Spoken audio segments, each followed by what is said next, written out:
இங்க எத்தனை பேருக்கு தமிழ் தெரியும்?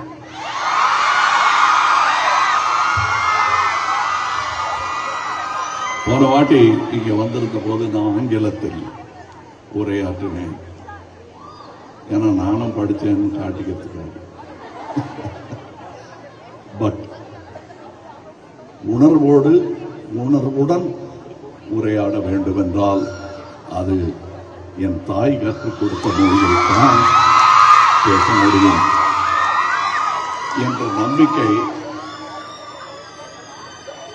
ஆங்கிலம் கற்ற கொஞ்ச நாளிலேயே வந்துவிட்டது. எப்ப கத்துக்கிட்டீங்கன்னா ஒரு 50-55 வயசுல தான் சுமாரா தெரிஞ்சது ஆங்கிலம். அப்புறம் தமிழை விட்டுட்டு இதே படிச்சுக்கிட்டு இருக்கோம், மறுபடியும் தமிழுக்கு போயிட்டா இன்னும் படிச்சுக்கிட்டு இருக்கேன். இப்ப நீங்கள்லாம் இங்க இருந்து போகும்போது, இப்ப இங்க இருக்கும்போது நான் student sir, student president sir அப்படின்னு தான் சொல்லுவீங்க. வெளியே போனதான் என்ஜினியர் ஆயிடுவீங்க, டாக்டர் ஆயிடுவீங்க, ப்ரொஃபஸர் ஆயிடுவீங்க, அனலிஸ்ட் ஆயிடுவீங்க, நானோ டெக்னாலஜி டெக்னீஷியன் ஆயிடுவீங்க. அப்போ அந்த பேரை சொல்லி தான் கூப்பிடுவீங்க. ஆனா நான் எத்தனை வாட்டி இங்க வந்துட்டு போனாலும் நான் ஸ்டூடெண்டாவே இருக்கேன். That is the only reason I qualified to be among you today. I'm not here to talk down to you. That should never be done. This is a dais. I'm standing on it for a better view, not because I'm taller than you. So please remember that and question my speech, my guidance, my advice. Never take it flatly. As someone with grey beard has told you, this is the way to live a life. Because I was taught by a totally white-bearded man not to take all advices without questions. அதனால்தான் இங்கே வருகிறேன். என் கட்சிக்காரங்கெல்லாம் 10,000 பேர் வந்துருவாங்க சார்ன்னு சத்தியம் பண்ணி கொடுத்தாதான் நாங்கள் கூட்டத்துக்கே போவோம். ஏன்னா அப்பத்தானே கட்சி வளரும். ஆனால் எங்கள் கொள்கை வளர வேண்டும் என்றால் கூட்டம் குறைவாக இருந்தாலும் நீ படிச்சவங்க நீங்க இடத்துல வந்து பேசுறதுதான் முக்கியம்.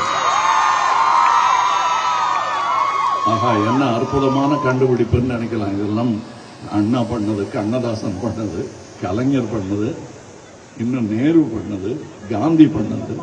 அதைத்தான் நானும் பண்ணிட்டு இருக்கேன். Because you will take your thoughts outside and I want to join mine with yours as you take your message out.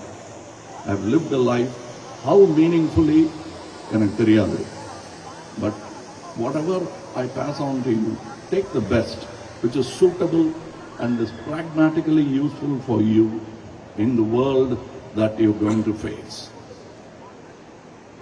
That's what I'll have to tell you. Otherwise, we are trained to speak like that on stages for a long time. But when we perform as artists, we never make our speeches longer than, or our performances more than 10 minutes. It's very boring. That's how succinct I'd like to be.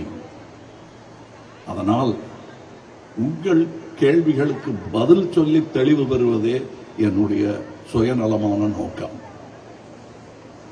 எனக்கு கிடைத்த தெளிவு உங்களுக்கும் கிடைத்து விட்டால் இந்த meeting நான் வந்ததுக்கும் இந்த மேடை அலங்காரம் இத்தனை பேர் வந்து இத்தனை நேரம் உட்கார்ந்ததுக்கும் ஒரு அர்த்தம் இருக்கும்.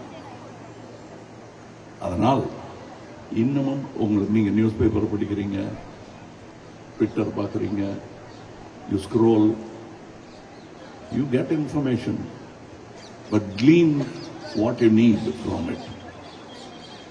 Like in my speech, எப்ப வெயில் ஜாஸ்தி அடிச்சாலும், வெயில் ஜாஸ்தி அடிக்குதுன்னா தோல் உறிஞ்சிடும். அதையும் நிழல்ல நின்று பார்க்கணும், ரசிக்கணும். அதனால உங்களுக்கு கிடைக்கும் ஒரே நிழல் உங்களுடைய தனிச்சிந்தனையாகத்தான் இருக்க முடியும். கேட்டு படிக்கிறதுங்கிறத இங்க படிச்சு முடிச்சிருவீங்க. வெளியே போகும்போது எவ்வளவு தூரம் இந்த கல்வி ஆபீஸ் வரலாம் கொண்டு சேர்க்கும். அப்புறம் சுகாதாரமாகவும் பாதுகாப்பாகவும் தெருவில் நடப்பதற்கு உங்களுக்கு எது உதவும் என்பதை யோசித்து பாருங்கள். உங்கள் கல்வியோ அல்லது கணக்கோ அங்க உதவாது.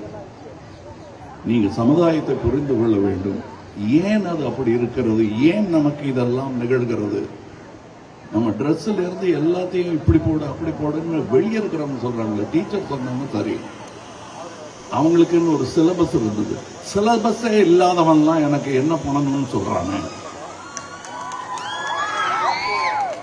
அவன் சொல்றதை நான் கேட்கணுமா அப்படிங்கிற கேள்வி ஆண்கள் கிட்ட இருந்து வர்றதை விட பெண்கள் கிட்ட இருந்து வர்றதுதான் முக்கியம்.